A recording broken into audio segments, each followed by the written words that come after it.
In 1958, Harold Macmillan faced the resignation of his whole Treasury team. Not just the Chancellor, but all the junior ministers as well.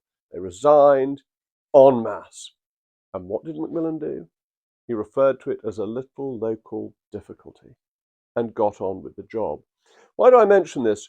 Well, there is an approach to being Prime Minister that Macmillan perfected of being unflappable and rising above the melee going on below. Keir Starmer is completely incapable of doing this.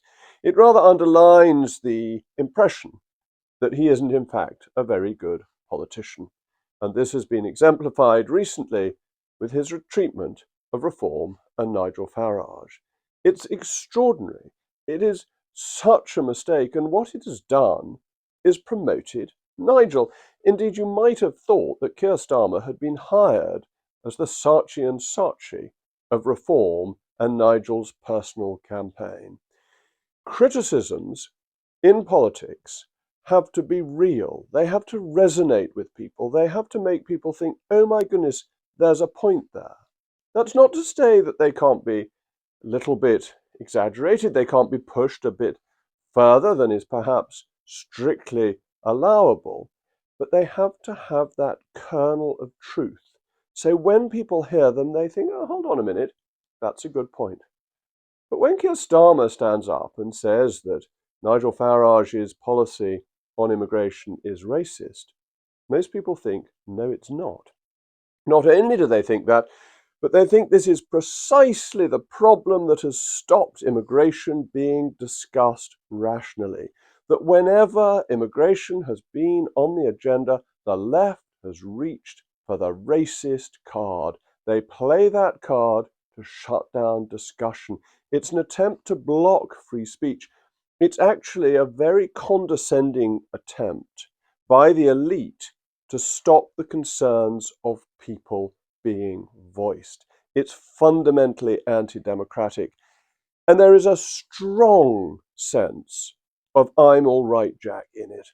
If you live in Islington, if you're a high-powered lawyer, immigration doesn't really affect you very much. In some ways, it may be quite nice for you. It may make your life a little bit more comfortable. It may be easier to get a plumber or a housekeeper or get support for what you're trying to do.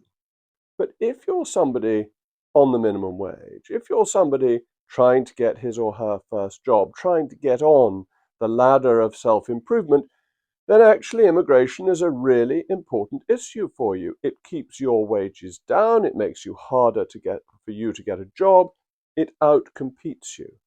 Immigration matters to the people Labour purports to represent, and they have been dismissed for years simply as being racist. There is also the natural human instinct to be cautious about change in society, change in communities, a feeling that people who come here ought to learn English, ought to be fluent in the language, ought to know something about the history of our nation, and fit in with it, join the melting pot that is this great country. So when the race card is played, it's not just an attack on Nigel, it's an attack on Reform voters, but it's also an attack on a lot of traditional Labour voters who have suffered from uncontrolled mass migration. It's also untrue, and that's where it falls down as well, because Nigel Farage, you can say many things about him. I personally like him. I personally think a lot of what he says makes sense. Others won't. Others won't either like him or think he makes sense. But there is no evidence that he is or has ever been a racist. He has never phrased himself in that way. Indeed, some of his critics on the right want him to go further and say things that might put him into that category. But he has been absolutely somebody who has stuck to being fair-minded and accepting that you are British regardless of your race if you've got a British passport. If you haven't got an absolute inviolable right to be here, you are justly in a different category. It is not racist to think that foreigners in this country have different rights from those of us who are British. That's just practical. Otherwise, we would assume that everybody who came here for a week's holiday or for a 2-day business trip could stay forever and enjoy the same rights as every British citizen. That cannot be true, it's not right, and not taking that view is not racist. So Starmer falls down on two counts. First of all, he is criticising people he wants to vote for him, which is a really silly thing to do in politics. In politics, you want to encourage everybody to vote for you. It's pretty obvious. It is a popularity contest. And secondly, it's not credible because nobody actually believes it is true of Nigel. So that's the race card. And the doubling down by Labour ministers shows the failures of the Downing Street press machine. So I know how this works. I know how the line to take works. But when you're a minister, Prime Minister says something, and then when you're being briefed before doing media, your press officials, your SPADs will say to you, this is the line from Downing Street. This is what they want you to say. Ministers have a responsibility to themselves not to say things that they disagree with, not to say things that they think are absurd. But they are nonetheless under pressure and bound by collective responsibility not to contradict the Prime Minister. This is very important. Collective responsibility does not require you to say something you do not believe. It requires you not to oppose it. You can remain silent. Silence assumes consent. You don't have to, when asked if you think Nigel Farage is racist, if the government line is to say yes. You don't have to say yes, you just mustn't say no.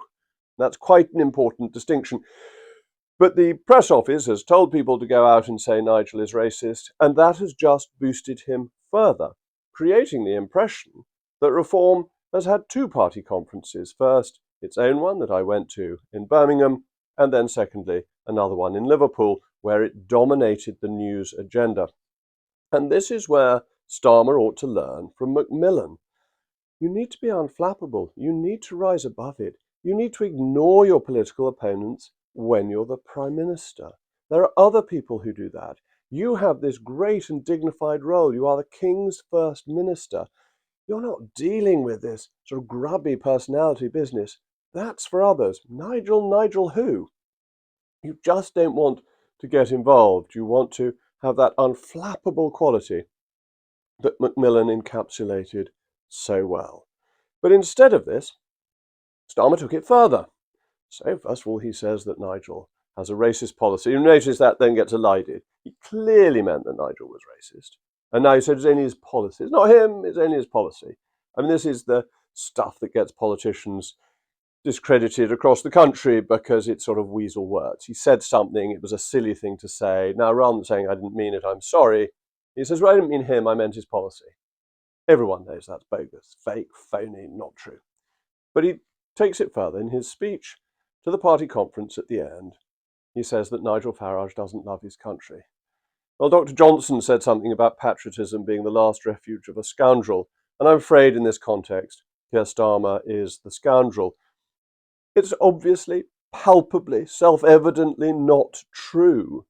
Nigel Farage has devoted his political career for love of his country. Actually, so do we all. I've never thought that Keir Starmer doesn't want the best for the people he seeks to represent. I just think his way of going about it is peculiar and won't work, and I do sometimes think he puts foreign interests ahead of those of British citizens. But I've never thought he doesn't love his country.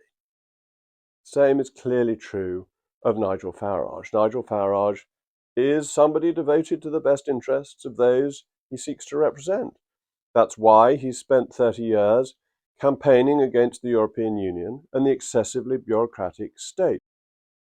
And this is really important because, again, Starmer was saying something that didn't appear to be true.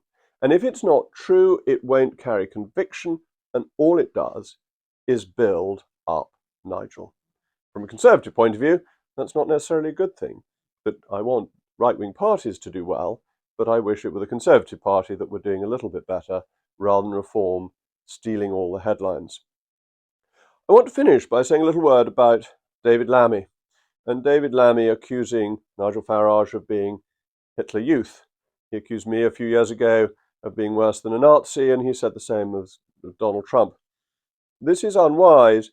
It's a mistake to use language in this way because it devalues language.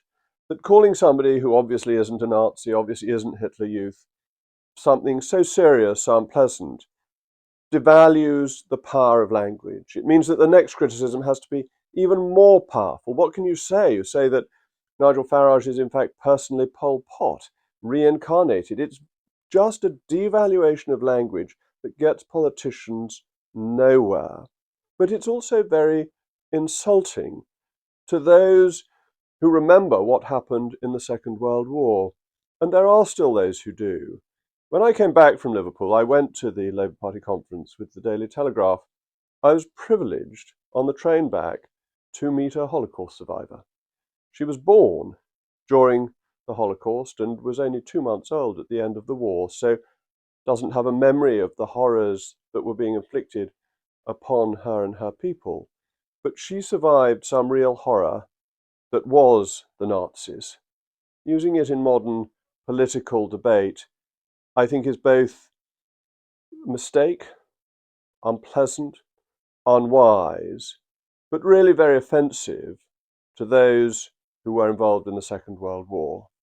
And I believe David Lammy is a religious man, so I might end with St. Paul, because I think St. Paul to the Corinthians is really what he needs to remember, and it's a very, very famous line, and I thought I'd quote it from the King James Bible because the language is more beautiful.